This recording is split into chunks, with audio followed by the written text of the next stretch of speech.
مجنو ایک عاشق گزرا ہے اور عشق مجازی اس نے لیلا سے کیا ہے۔ وہ اتنا عاشق تھا کہ اس کی حد نہیں ہے۔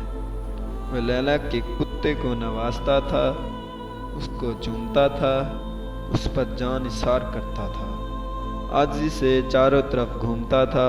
ایک یہودی نے کہا، اے پاگل، تو نے یہ کیا کر رکھا ہے؟ یہ کیسی مکاری تو کرتا ہے؟ اے ناقص عقل والے! اور وہ کتے کے عیب گنتے گنتے بہت ہی شمار کیے کہنے لگا، یہ خود پلید ہے، ناپاک ہے۔